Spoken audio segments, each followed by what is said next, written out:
हमारी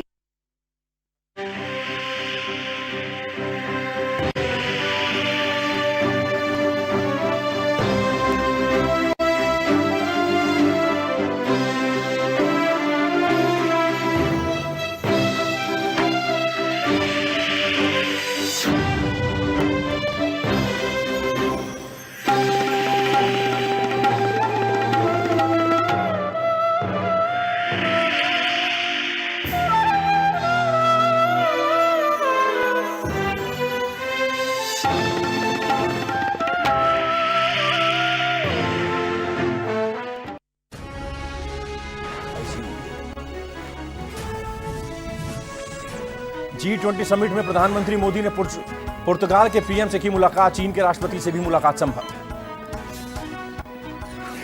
महाराष्ट्र की 288 विधानसभा और झारखंड की 38 सीटों पर वोटिंग कल, कड़ी सुरक्षा के बीच होना है मतदान। उपचुनाव से पहले समाजवादी पार्टी ने इलेक्शन कमीशन को लिखा खत, कहा बुर्का हटाकर ना कराई जाए मुस्लिम महिलाओं की चेकिंग।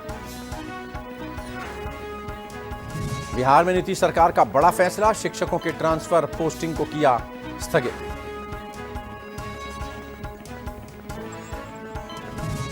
मणिपुर सरकार ने पास किया प्रस्ताव, कुकी उग्रवादियों पर हो कार्रवाई। चिदम्बरम बोले मणिपुर में लोगों से बात करें पीएम मोदी। और दिल्ली एनसीआर में जहरीली हवा से हालात हो गए खराब, 500 से ज्यादा तक पहुंचा AQI। वहीं नोएडा में लो विजिबिलिटी के कारण आपस में भिड़े कई वाहन।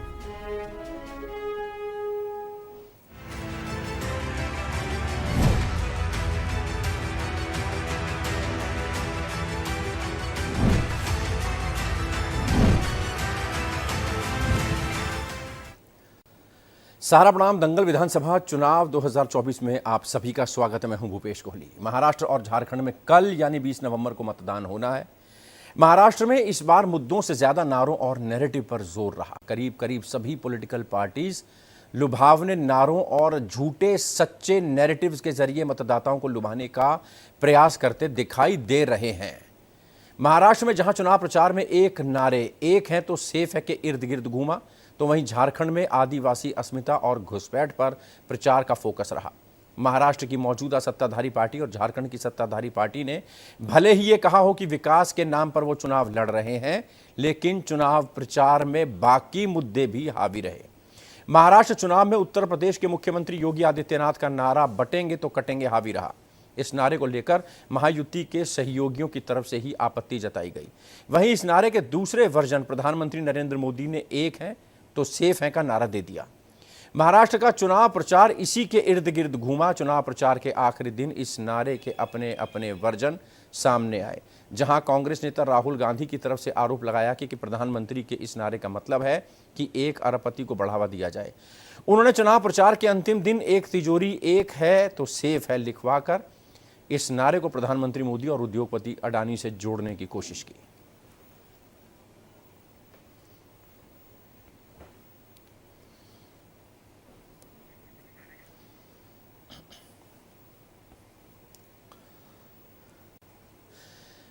क्या जो जमीनी मुद्दे थे वो कहीं गौण हो गए, वो कहीं गुम गए।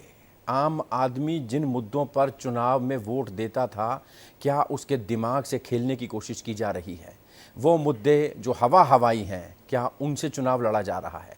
अगले आधे घंटे तक इसको समझने की कोशिश करेंगे कि जब कल महाराष्ट्र, झारखंड, उत्तर प्रदेश समेत तमाम जहां जहां उपचुनाव है वहां पर भी मतदाता इलेक्ट्रॉनिक वोटिंग मशीन के सामने खड़ा होगा, उसके जहन में कटोगे तो बटोगे ये मुद्दा होगा या ज़मीन, बेरोजगारी, महंगाई ये मुद्दा होगा। अगले आधे घंटे तक जबरदस्त पैनल हमारे साथ मौजूद है, चर्चा करेंगे।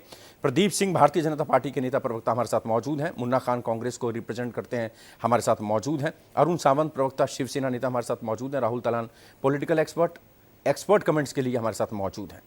प्रदीप सिंह, सबसे पहले आपके पास, महाराष्ट्र झारखंड चुनाव प्रचार थम गया है, उत्तर प्रदेश में भी उपचुनाव है, वहां पर भी क्या मुद्दे हैं, क्या किन मुद्दों पर भारतीय जनता पार्टी या एनडीए जो है वो राज्यों में गई है, किन मुद्दों को जोर दिया है आपने? देखिए, भारतीय जनता पार्टी के मुद्दे हमेशा राष्ट्र को प्रमुख ध्यान में रख करके होते हैं और जैसे कि आपने अभी अपने शुरुआती बात में बताई कि हवाई मुद्दे हैं, नहीं सर, कोई हवाई मुद्दा नहीं है। सब हमारे आपके और संबंधित राज्यों के व्यक्तियों के जीवन से संबंधित मुद्दे एक हैं। दूसरे पर आरोप यही लग रहा है कि आप हवाई बातें कर रहे हैं। कांग्रेस कह रही है कि कटोगे तो साथ रहोगे, एक हैं तो सेफ हैं। ये मुद्दे कांग्रेस कह रही है हवाई मुद्दे हैं। ऐसा कोई मुद्दा नहीं है, इस पर वोट पड़ने नहीं जा रहे हैं। सर, आम चुनाव में लोकसभा के जब चुनाव हुए थे तो कांग्रेस ने एक मुद्दा उठाया था कि संविधान बदल दिया जाएगा। एक विवेकशील व्यक्ति क्या है जिसको थोड़ी बहुत भी संविधान की जानकारी है या हमारी लोकतांत्रिक व्यवस्था की जिसको थोड़ी सी भी गरिमा की पहचान है, क्या ये संभव है कि संविधान बदल दिया जाए? संसद अपने प्रोटोकॉल से कार्य करती है या कोई भी सरकारी व्यक्ति या जनप्रतिनिधि, उसके काम करने का एक प्रोटोकॉल होता है। आपने देखा कि किस प्रकार से आम चुनाव में भ्रम को एम्प्लीफाई किया गया और बात तो हद तो तब हो गई जब उस किताब को केवल लाल कर दिया गया। महाराष्ट्र के विधानसभा चुनाव में अंदर के पन्ने खाली थे। तो प्रकृति में होने वाली कोई भी चीज़ या कोई भी घटना बिना किसी कारण से नहीं होती, ये मेरा मानना प्रबल है। अब जिस प्रकार से केवल लाल किताब दी गई, उसके कंटेंट में कुछ नहीं था, खाली पन्ने थे, जिल्द ऊपर से लाल किताब का था, लाल मतलब संविधान का था और भ्रमित करने की बात की जा रही थी। आप देखेंगे, देखिए मैं तो निश्चित तौर पे एक राष्ट्रवादी पार्टी से हूं, अपनी पार्टी का प्रबलता से पक्ष रखूंगा। लेकिन अगर आप किसी एक विवेकशील व्यक्ति जिसने कम से कम 12वीं तक कुछ पॉलिटिकल साइंस या सिविक्स पढ़ी हो, आप उससे जाके पूछे तो पता लगेगा कि जिस प्रकार से ये लोग भ्रमित करने की आभा रचते हैं, जिस तरह से उसका पाखंड रचने का प्रयास करते हैं। इंडिया अलायंस, अब बताइए इंडिया अलायंस का फुल फॉर्म अगर देखिए तो INDIA है और अलायंस अगर बोला जाएगा तो उसको इंडिया अलायंस ही बोला जाएगा, इंडिया नहीं बोला जाएगा। अब पता नहीं इनके लोगों ने, इनके नीति निर्धारकों ने किस प्रकार से यह बात कही कि ये आपस में ही उलझते हैं। क्या मुन्ना खान हमारे साथ कांग्रेस के नेता मौजूद हैं। मुन्ना भाई, यहां पर यह कहा जा रहा है हवाई बातें आप लोग करते हैं, असल मुद्दे घुसपैठियों को हटाना, रोहिंग्याओं को भगाना, बटोगे तो कटोगे, ये अगर समझाना है देश के वासियों को तो इसमें किसी तरह की कोई दिक्कत नहीं है, यही असल मुद्दे हैं। जवाब। कोहली साहब, आप बहुत मजे हुए एंकर है। मैं जब हमारी उम्र कम थी तभी से मैं आपको देख रहा हूँ एंकरिंग करते हुए, मैं समझता हूँ कई दशक हो गए। मैं आपको ये बताना चाहता हूँ, बिल्कुल सरल तरीके से समझने की जरूरत है। अभी मित्र हमारे प्रदीप सिंह ने कहा कि ये लोग संविधान के मुद्दे उठाए, संविधान बदल दिया जाएगा।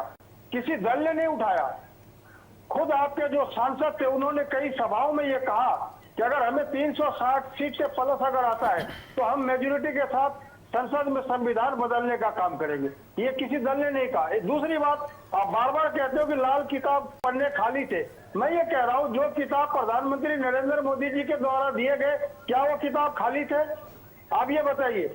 दूसरी बात, आप जो कह रहे हो कि इनके सारे नारे फेल है, मुन्ना जी, नारा है युवाओं को रोजगार। मुन्ना जी, हमारा नारा है मुन्ना जी, कांग्रेस ने कितने साल तक शासन किया है? मित्र हमें सुन ले। मुन्ना जी, बस 5 सेकंड लूंगा आपके, 5 सेकंड। आप मेरे 10 सेकंड ले लीजिएगा, बस 5 सेकंड ले लीजिए। आप मुझे 5 सेकंड दे दीजिए, बदले में डबल रिटर्न दूंगा मैं, 10 सेकंड दूंगा मैं। आप बताइए, 97 से पहले तक कांग्रेस ने 55 सालों तक, 45 सालों तक शासन किया, और अगर थोड़ी भी संविधान की जानकारी है तो हर 6 महीने में संविधान बदला जाता रहा है। जवाब देने दे, हमें सवालों के जवाब देने दे मित्र। चलिए एक एक करके मैं धैर्य पूर्वक आपको सुन रहा था। अब सुनिए, सवाल संविधान की है तो संविधान की बात आपके सांसदों ने कहा। दूसरी बात, आपने भी बात की संविधान के किताब की, तो भरे हुए किताब नरेंद्र मोदी जी ने हमारे राष्ट्रीय अध्यक्ष मल्लिकार्जुन खड़गे जी को देने का काम किया। क्या वो खाली थे? क्या देशवासियों के साथ देश के प्रधानमंत्री ने झूठ बोला? दूसरी बात, आपका जो नारा पूरे महाराष्ट्र में है, बटेंगे तो कटेंगे, एक है तो सेफ है। मैं ये पूछना चाहता हूँ, इन नारों की क्या जरूरत है? आप ये बताते हैं कि 3 साल के साथ महायुति सरकार ने महाराष्ट्र में युवाओं का विकास किया, किसान के आय के लिए काम किया, व्यापारियों को सुरक्षा दी। मैं आपको बता दूं कोहली साहब, पहले तो वहां माफियाओं गुंडाओं से व्यापारी परेशान थे महाराष्ट्र मुंबई में, अब बीजेपी के नेताओं से परेशान है जो उगाही कर रहे दिन ब दिन, इसलिए लोग वहां दुखी है। दूसरी बात, जो वहाँ शिक्षित युवा है वो बेरोजगार है, वो गली गली चौराहे घूम रहे। जिस सरकार को आंख लगा करके जो जनता ने वोट दिया था कि सरकार बनेगी, एक उम्मीद जगी थी, उस उम्मीद में आज पानी फेरने का काम किया। अरुण सावंत, प्रवक्ता शिवसेना, हमारे साथ मौजूद हैं। आपकी सरकार है, कांग्रेस आरोप लगा रही है पहले अंडरवर्ल्ड के डॉन से या अंडरवर्ल्ड के लोगों से वहां का व्यापारी डरता था, जितने वहां पर अपराधी थे उनसे डरता था, लेकिन अब नेता उगाही कर रहे हैं दिन ब दिन और लोग परेशान हैं। ये बड़ा आरोप है कांग्रेस का, आपकी सरकार पर जवाब दीजिए। भूपेश जी, सारा देश देख रहा है आपका चैनल, और कांग्रेस के इस प्रवक्ते को भी देख रहे हैं। देखिए, आरोप करने के लिए अकल की जरूरत नहीं होती, क्योंकि जो मन में आए वो आपको बकते रहने का रहते हैं, और कांग्रेस के प्रवक्ता तो इसमें माहिर होते हैं। वही काम आज यहाँ पर ये जो भी भाई साहब है कांग्रेस की ओर से, वो करने की कोशिश करें। इनको मैं ये बताना चाहूंगा कि यहाँ का हर व्यापारी, हर उद्योगपति पिछले 2.5 साल से अपने आप को सुरक्षित महसूस करते हैं। उसके पहले जो 2.5 साल थे, उस वक्त देश के जो मशहूर उद्योगपति है अंबानी साहब, उनके घर के नीचे, बिल्डिंग के नीचे बॉम्ब रखने की, जिलेटिन रखने की कोशिश इन्हीं के, मतलब जो कांग्रेस बाटा शिवसेना जो है, उन्हीं सरकार ने, उनके नेताओं ने की थी, ताकि हमारे नेताओं की ये बात इस भाई साहब को बताने की जरूरत है, आवश्यकता है। रही दूसरी बात, हमारी सरकार पिछले 2.5 साल से इस महाराष्ट्र में विकास की राजनीति कर रहे, प्रगति को के ऊपर लाने की कोशिश कर रहे। इस महाराष्ट्र को 1 ट्रिलियन अर्थव्यवस्था करने की कोशिश कर रहे हैं, उसमें हम लोग कामयाब भी हुए। हम लोग ये सिर्फ तोड़ने की या जाति में झगड़े लगाने की ये राजनीति हमारी तो राहुल गांधी। चलिए, अपनी सरकार की पीठ थपथपा रहे हैं शिवसेना के प्रवक्ता राहुल तलान, पॉलिटिकल एक्सपर्ट मौजूद हैं। बटोगे तो कटोगे, एक हैं तो सेफ हैं, तुम बांटते हो, तुम काटते हो, ये मुद्दे घुसपैठिए, बांग्लादेश, पाकिस्तान सब आ गया। महाराष्ट्र में, झारखंड में बेरोजगारी, पानी की समस्या, किसानी की समस्या, बिजली की समस्या, सड़कों की समस्या, ये सब कुछ ठीक है, राम राज्य है, अभी इन मुद्दों पे बात हो रही है। देखिए भूपेश जी, बटोगे तो कटोगे भी एक मुद्दा है, ऐसा नहीं है कि ये मुद्दा नहीं है, या फिर एक है तो सेफ है, ये मुद्दा भी है और ये मुद्दा रहेगा भी और रहना भी चाहिए। वैसे ही बेरोजगारी भी मुद्दा है, वैसे किसान भी मुद्दा है। चुनावों में अलग अलग मुद्दे हो सकते हैं और कुछ भी मुद्दे हो सकते हैं, राष्ट्रीय सुरक्षा हो सकती है, डेमोग्राफी चेंज मुद्दा हो सकता है, और सरकार वही बनाने की कोशिश कर रही है कि हाँ भाई ये मुद्दे हैं और इनको जनता जाने। लेकिन सवाल ये है कि जैसे ही आप हिंदुओं की यूनाइट होने की बात करते हैं तो एक वर्ग को या एक पार्टी को या तथाकथित सेकुलरों को मिर्ची लगनी शुरू हो जाती है। लेकिन जब सज्जाद नोमानी बोलते हैं कि हम हुक्का पानी बंद कर देंगे, सारे मुसलमान एक पार्टी को वोट करें, तो इस पे ये चुप्पी जो है वो खल जाती है। अगर जो आप ट्रू सेकुलर हैं और सेकुलर होने का दिखावा करते हैं तो फिर समाज को समझ जाना चाहिए कि आप हैं क्या। अगर जो आप सेकुलर हैं तो फिर आप बोलिए कि सज्जाद नोमानी ने भी जो कहा है वो गलत है।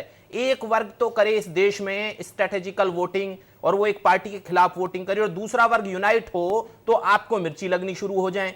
अगर जो आज तक क्या मुसलमानों ने इस देश में बहुत सोची समझी तरीके से वोटिंग की है एक पार्टी के पक्ष में, या की है या नहीं की है? क्या कभी ऐसा हुआ है कि मुसलमानों की वोट बहुत बटके गई हो, जैसे हिंदुओं की वोट लगातार जाती रही थी? 2014 के बाद हिंदुओं ने एकजुट होकर वोट करनी शुरू की, पार्टियों को मिर्ची लगनी शुरू हुई और उनकी आईटी सेल इस चक्कर में लग गई कि कैसे वो यूनाइट होता है हिंदू, राहुल जातियों में बांट दिया जाए। राहुल, क्या यहां पर जब इलेक्ट्रॉनिक वोटिंग मशीन के सामने मतदाता खड़ा होगा तो बिजली पानी भूल जाएगा? ये इतने बड़े मुद्दे हो गए हैं, घुसपैठियों को निकालना, एक रहोगे तो सेफ रहोगे, बटोगे तो कटोगे, ये बड़े मुद्दे हो गए हैं, ये लोगों के दिमाग में, जहन में घर कर रहे हैं।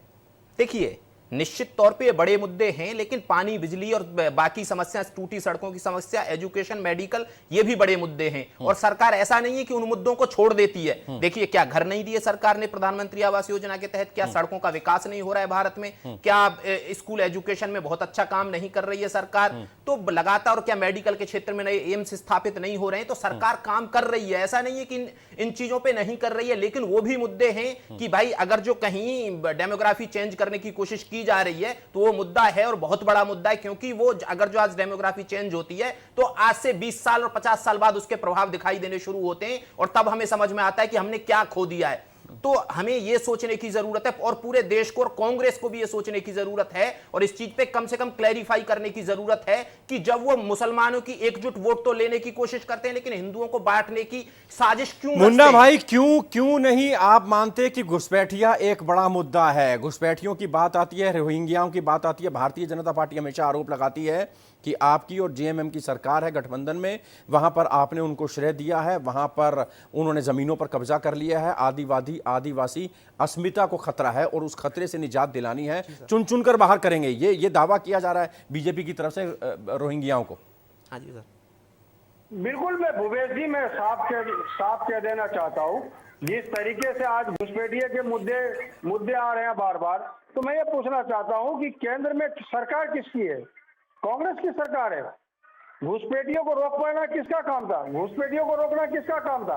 अगर 50 किलोमीटर का दायरा, बॉर्डर का दायरा अगर केंद्र सरकार के अधीन आता है तो मैं समझता हूँ साफ 100 रुपये बताया जा रहा है कि सरकार विफल है, घुसपैठियों को रोकने में नाकाम है, आतंकवादी को रोकने में नाकाम है, जितने भी रोहिंग्या आ रहे हैं, बांग्लादेशी आ रहे हैं, तो आप नाकामी आप साबित कर रहे हो। दूसरी बात मैं बार बार कह रहा हूँ कि जिस तरीके से अभी हमारे दोस्त राहुल तलान जी कह रहे थे कि मौलाना सज्जाद नुमानी ने कहा, भाई ये देश स्वतंत्र है और ये अधिकार है किसी को अपने पक्ष रखने के लिए, सरकार के लिए। दूसरी बात, कम्युनिटी के जो रहनुमा होते हैं, धर्मगुरु हो या मुस्लिम धर्मगुरु हो, वो अपने अनुयायी को कह सकते हैं कि जो आपके भविष्य के लिए सरकार सही है आप उसको वोट करें। उन्होंने कहा, उन्होंने देखा कि 2.5 साल चलती हुई सरकार को भारतीय जनता पार्टी ने किस तरह गिराने का काम किया, उसका सिंबल लेने का काम किया, एनसीपी के घड़ी को चुराने का काम किया। तो मैं बता दूं, एनसीपी की घड़ी तो आपने चुरा ली, लेकिन आप समय नहीं चुरा सकते। घड़ी आप चुरा लो, समय प्रदीप भाई क्यों ऐसा करते हैं आप? जहां आपका गठबंधन होता है उन पार्टियों को आप तोड़ने की कोशिश करते हैं, जो भ्रष्टाचारी नेता होते हैं, जिनको आप बताते हैं भ्रष्टाचारी हैं, जब वो आपकी पार्टी में आ जाता तो सब ऑल इज वेल हो जाता है, नीट एंड क्लीन। सर मैं पहले जवाब दे देता हूं घुसपैठियों के मामले पे। आप दिल्ली देख लीजिए, आप जम्मू देख लीजिए और देश के ऐसे बहुत से, मुंबई आप देख लीजिए, ऐसे बहुत से स्ट्रेटेजिक शहर जो इस देश की या तो वो राजनीतिक राजधानी या तो आर्थिक राजधानी है, कोई भी महत्वपूर्ण शहर या प्रदेशों के जो राजधानियां हैं। अब आते हैं ये जमई टोला एक हो गया वहाँ पे झारखंड में।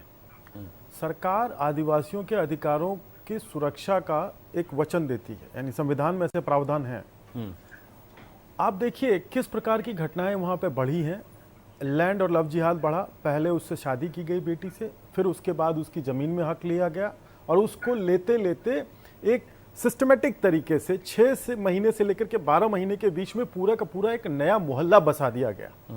ये डेमोग्राफिक चेंज कितना खतरनाक है। झूठ फैलाने का काम कर रहे हैं। शांत रहिए, शांत रहिए, झूठ फैलाने का काम आप कर रहे हैं, शांत रहिए। मैं चुप हो गया था, बोलिए मत आप, आपका मुंह नहीं बनता है कांग्रेस का बोलने के लिए। पहले बात समझिए पूरी। आपके बोलने पे मैं शांत था कि नहीं शांत था? अरे प्रदीप जी, आपको कार्रवाई करने से किसने रोका? मित्र हमारे कार्रवाई करने से किसने रोका है? और बहुमत से कौन लोग उसका विरोध करते हैं सदन में? किसने रोका? नहीं, कांग्रेस क्यों आती है ऐसे गतिविधियों का विरोध करने के लिए?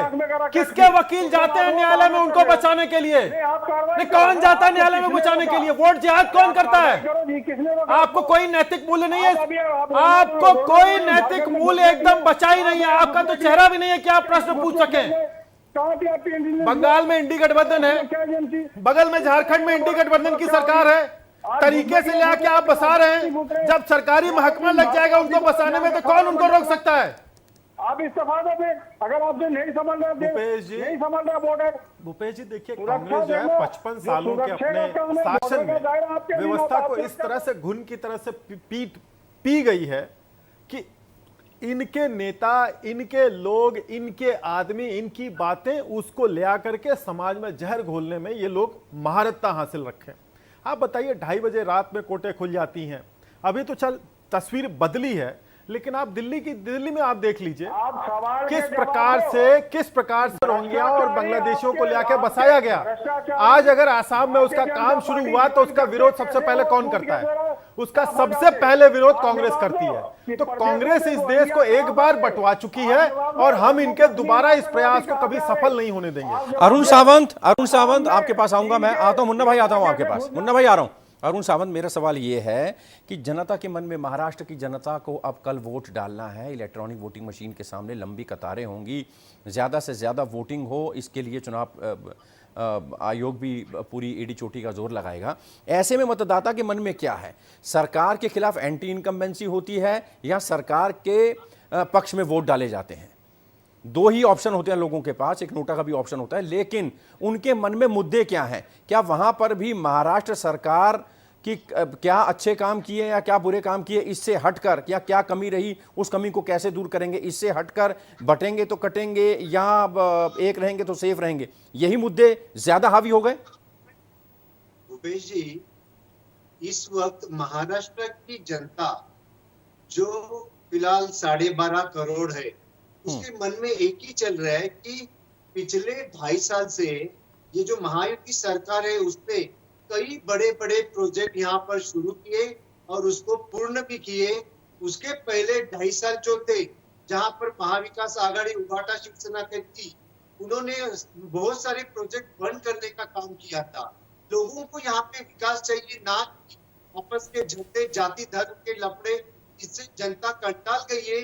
जनता ये चाहती कि मुख्यमंत्री एकनाथ शिंदे जी ने जिस प्रकार से 2.5 साल में पूरे महाराष्ट्र में गली गली में घूमकर गरीबों को पूछा, अपने गरीबों का हाल जाना, देखने की कोशिश की। यहाँ पर किसान हो, महिला वर्ग हो, युवक हो या फिर बुजुर्ग हो, सभी वर्ग के लिए, सभी जाति धर्म के लोगों के लिए उन्होंने एक समान नजर से देखा और काम किया। वो उनको चाहिए। ये तो चलता है कांग्रेस, उभाटा शिवसेना और राष्ट्रवादी शरद पवार, ये क्या कर रहे कि जाति धर्म में लोगों में झगड़ा लगाकर मुस्लिम समाज को नुकसान, गलत नैरेटिव फैलाकर तो फिर एक बार लोकसभा की तरफ वोट डालने, लेकिन जनता डाल गई। जनता को विकास पर बात करने वाले विकास की नीति अपनाने वाले पार्टी महायुति यानी शिवसेना, भारतीय जनता पार्टी और अजित पवार जी की राष्ट्रवादी कांग्रेस है, उन्हीं को फिर एक बार उनके हाथ में सत्ता की चाबी सौंपने के लिए जाएगी। चलिए, अपनी सरकार की उपलब्धियां बता रहे हैं और विकास के नाम पर वोट मांग रहा है एनडीए, ये कहा जा रहा है शिवसेना के प्रवक्ता की तरफ से। राहुल, ज़मीनी हकीकत क्या है? उत्तर प्रदेश चुनाव की बात करें तो वहां पर भी कहीं ना कहीं ये बटोगे तो कटोगे, एक हैं तो सेफ हैं, ये क्लिक कर रहा है। ये मतदाता के दिमाग में आ रही है बात, ना सिर्फ देश के अलग अलग हिस्सों में बल्कि कनाडा तक इस नारे की गूंज दिखाई दी। देखिए, सवाल ये है कि जिसने पहले नारा दिया और वो नारा पॉपुलर हो गया तो उसने आधी जंग तो वैसे ही जीत ली। और बाकी जो पार्टियां हैं, जैसे योगी जी ने ये नारा दिया, फिर इसी पे सारी डिबेट हुई है, कितनी सारी डिबेट हो गई है इसी विषय पे। और सवाल ये है कि जितने सारे विपक्षियों ने लगातार सिर्फ इस पे डिबेट की है। कभी कोई योगी जी को टारगेट किया है, राहुल गांधी जी ने भी, मल्लिकार्जुन खड़गे ने भी, और बाकी जो भी विपक्ष के नेता हैं सबने योगी जी को इस नारे को लेकर टारगेट किया और इसी नारे पे उन्होंने अपनी पिच सेट कर दी है। तो बीजेपी ने पिच सेट की थी और उस पिच पे विपक्ष खेला है। तो उस तरीके से आप देखेंगे तो आधी लड़ाई जो बीजेपी है या सत्तारूढ़ पार्टी है वो जीत चुकी है, अगर जो आप ऐसे देखेंगे तो इसको। अगर जो मैं इसको थोड़ा और एलॉबरेट करने की कोशिश करूं तो देखिए, सवाल ये है कि अगर आप कोई भी, जब आप अपनी पिच तय कर रहे होते हैं, जैसे बिहार चुनाव को आप देखेंगे तो जब बिहार चुनाव हुआ था, विधानसभा चुनाव हुआ था, तो वहां आरजेडी ने अपनी पिच तय की थी कि हम नौकरी देंगे और आरजेडी ने फिर उसके बाद परफॉर्म अच्छा किया था। वैसे ही बीजेपी ने अपनी पिच तय कर दी है और अब बीजेपी मुझे लगता है कि बहुत अच्छा परफॉर्म करेगी और जब रिजल्ट आएगा इस चीज को मुझे लगता है कि ये चीज मुझे लगता है साबित भी हो जाएगी।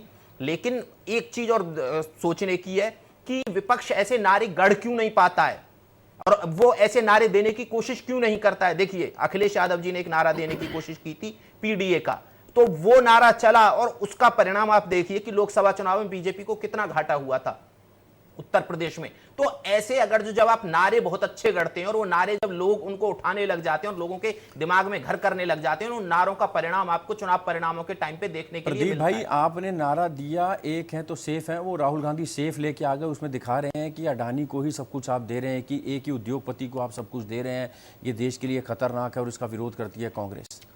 सर, तेलंगाना और अभी इनकी रिसेंटली कांग्रेस की एक सरकार दक्षिण भारतीय राज्य में बनी है। वहाँ पे सरकार बनने के अगले दिन ही उस उद्योगपति ने वहाँ पे इन्वेस्टमेंट किया और मुख्यमंत्री ने बाकायदा फ़ोटो खिंचा करके और उसको प्रकाशित भी किया गया है, राज्य की प्रगति के रूप में उसको प्रकाशित किया गया है। इस समय तब उनको राहुल जी को एक्चुअली क्या है, राहुल जी को ना जमीनी बात पता ही नहीं है। एक होता है bond with a silver spoon, एक होता है bond with a golden spoon. तो राहुल गांधी जी उससे भी आगे का वर्जन है।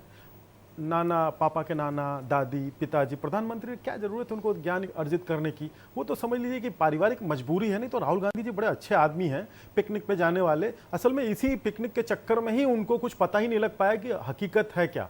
तो जब आप इस तरह से हकीकत के बगैर जानकारी के आप आ जाते हैं बोलने के लिए, तो उपहास से ज्यादा आपका कुछ नहीं होता। आपके वोटर भी आत्मग्लानित महसूस करते हैं कि भाई देखिए क्या होता है कि हर ये आप अगर देखें तो हमारी व्यवस्था में कांग्रेस के भी बहुत अच्छी संख्या में वोटर हैं, लेकिन आखिर उनका मन क्यों मर जाता है, वो क्यों आते हैं भारतीय जनता पार्टी को वोट करके चले जाते हैं? यही सब कारण है। राहुल गांधी जी के आरोपों को आप बताइए कौन गंभीरता से लेता है?